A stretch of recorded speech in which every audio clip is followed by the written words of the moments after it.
It's been almost 2 years since DJ Stephen Twitch Boss went missing, before being found 24 hours later, unclothed with a towel around his neck in the bathroom of a motel room just 15 minutes away from his home. And after initially telling investigators that Stephen had no history of mental health issues, and telling the world that no one would have seen this coming, his widow, Allison Holker, began to tell a different story just a few months before she soft-launched her new relationship. The last year that we lived with him, it's almost as if I could give it a description, cracks in a window. It started to show, where a lot more people were starting to ask him, like, are you okay? Do you need some time? Even team members, like everyone started to feel like maybe you're tired. Maybe you do need to take a break. Her changing perspectives from nobody saw it coming to everybody saw it coming are so diametrically opposed that one can't help but wonder why such a huge shift. This narrative was pushed just a few months before Allison introduced her new man to her little ones and the world, after which she finally let DJ Twitch's relatives see his children for the first time since their refusal to sign an NDA after his passing. DJ Twitch's brother posted the reunion on his IG account in early November this year after being able to celebrate his niece's 5th birthday in person. And when commenters inquired on whether the photo was recent, he responded, yes, he got to spend some time for the first time since December 2022.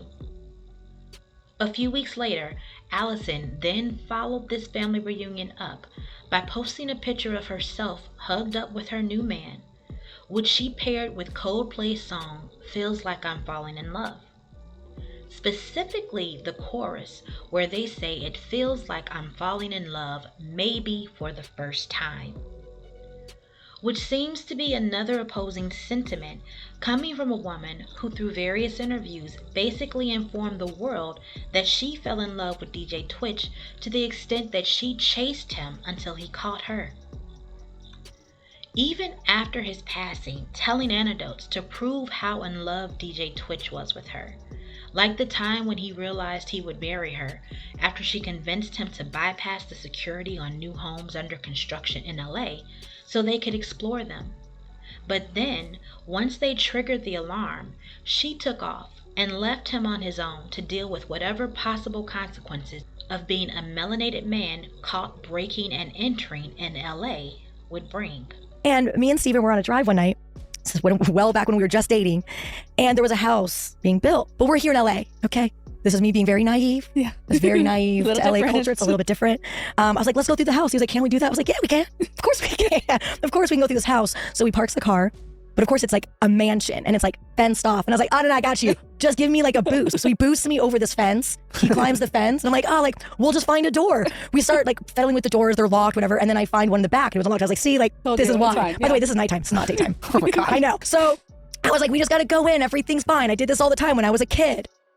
Whatever. So we're going through this house and it's like beautiful. He really must be in love at this point because he is literally following you into this house. You know a man's in love when he's like, yeah, whatever she says. You know, like. At one point we triggered the alarm going into it. So not at first. Like we were like in the house like, oh, this is beautiful, blah, blah, blah. And then we went to a new room and the alarm starts going, lights are going, boom, boom, whatever. And I just took off running. And he said before he even knew it, I was already running up the street. I'd hop the fence, blah, blah, blah. I was running. And he was like, I'm going to marry her. And you had forgotten all about it. You're gone. Because he was like, I knew that you were just down for an adventure, but then also you'd also make sure you were going to be like taking care of everybody and good and get through it. And I was like, I thought it was really funny. Allison taking off and leaving Twitch alone to face the consequences of their actions, regardless of the outcome, is not a sign of her making sure everyone was going to be good. It's actually the complete opposite, and puts an entirely different spin on what could have happened to DJ Twitch. Fans worldwide were taken aback on December 14th, 2022, when it was reported that the previous day, DJ Twitch had been found on the bathroom floor of a motel less than a mile away from the home he shared with his wife and 3 children. According to one of the shortest investigations on record, since the case was closed the same day that news outlets reported that he was gone, they found a self-inflicted GS wound to his head. Stephen had reportedly called the motel Monday, December 12th at 9:20 a.m. to see if there were any vacancies. Then, leaving his car at home, depending on which report you read, he either took an Uber to the motel or walked the less than 15 minutes it took to get from his home to the motel with his phone in airplane mode to prevent being tracked. He arrived at 10:30 that same morning and calmly checked into room 249 and never came out. The next morning, Tuesday, December 13th, after Stephen's extremely out-of-character behavior of leaving their home without a word, not answering or returning any of her calls, staying away overnight, and leaving his car, Allison frantically ran to the police station, where she explained the situation and informed officers that the couple hadn't argued. Police then went back to the family's home and did a brief search for clues, but soon after they arrived, police received word that a 911 call had come from a nearby motel, where a housekeeper had entered motel room 249 to do a welfare check since their guest was 15 minutes late for checkout. Upon entering the room, she discovered the guest's belongings still there, and when she checked the bathroom, she came upon a pretty bad scene where she discovered DJ Twitch on the floor with red everywhere. The news hit the media the next day, December 14th, with several outlets reporting that DJ Twitch was gone from a self-inflicted GS wound to the head, and Allison released a statement confirming that Stephen had left us. LAPD closed the case the same day, and that hasty treatment was something that did not sit well with a lot of fans worldwide, and more specifically, the man who helped raise him, his grandfather, whom DJ Twitch referred to as Dad.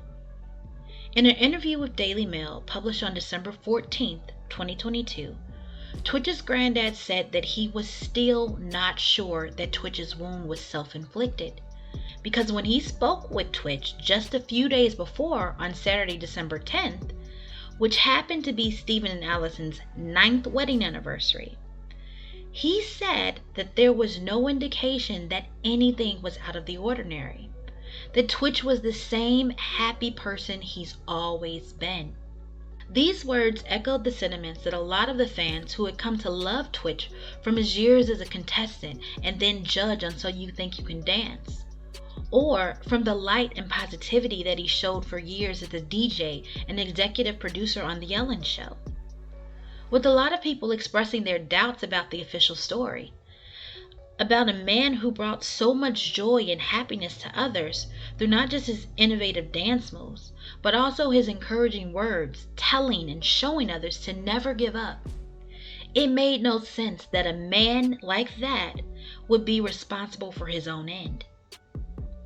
Amazingly, just 2 days after his grandfather expressed his doubts, media outlets reported on December 16, 2022, that a note had been found, indicating that he couldn't go on anymore, and which mentioned vague past challenges. A note whose details have never been revealed, apparently not even to his grandfather, mother, and brothers, who refused to sign an NDA after his passing. LAPD investigators reportedly said that this note is what led them to rule the case closed as self-inflicted in just 1 day, even before the toxicology report had come back. And then, when 5 months later, in May of 2023, the medical examiner released the final report that stated not only were there no substances or alcohol found in his system, but the report also detailed that Stephen was found on the bathroom floor of the motel with only a towel around his shoulders, while his clothes were discovered neatly folded next to his laptop and notebooks on a table in the room. Now, while the report mentioned Stephen's belongings in the room, it never mentioned the item that led to Twitch's head wound, which left even more questions. If this was self-inflicted, where was the G? And based on the other notes from the investigation, Why did no one hear any sounds when the motel was busy enough to have several guests? The report also included a note from investigators that according to his wife, they weren't having any marital or financial problems, and DJ Twitch did not have any mental health issues or ideations. Something which Allison even doubled down on in her first interview following Twitch's passing, when she sat down with Today in May of 2023 and told Hoda Kotb this. And there's no one that saw this coming. No one. And that also breaks my heart too. But I feel so sad that he was so there and we weren't in the knowing. Which caused people to speculate even more on what really happened to DJ Twitch. A speculation that it seems must have reached Allison's ears, because a little over a year later, she's making the interview rounds again, and on May 29th, 2024, talked to the host of the Squeeze podcast, and this time seemed to tell of a Steven who was two different humans.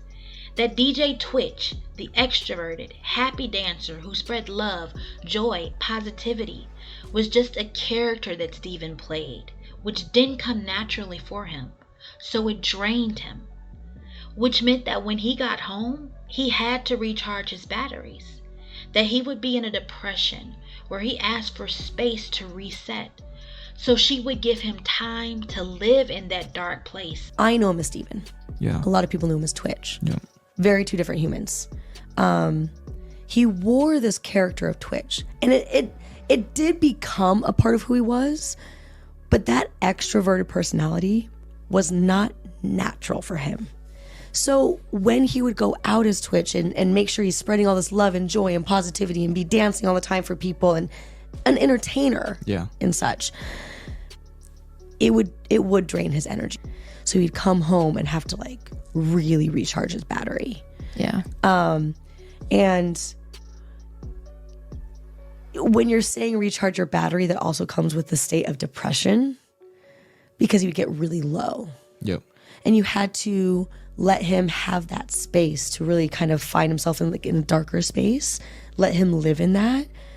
He would always find his way out though. She even stated that the last year before he left, she started to notice the cracks in the window, and that everyone saw it, to where they would ask if he was okay.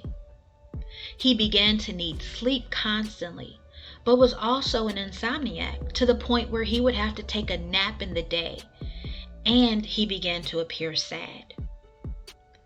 These statements certainly paint a different picture of DJ Twitch than what he portrayed himself as to his mother, brothers, grandfather, friends, and fans for his 40 years on this earth. And they're definitely different than what Allison said immediately after his passing and even 5 months later. Are you surprised by these new revelations about DJ Twitch? Let me know what you think in the comments. Remember to like and subscribe for more. Thanks for watching. Have fun today.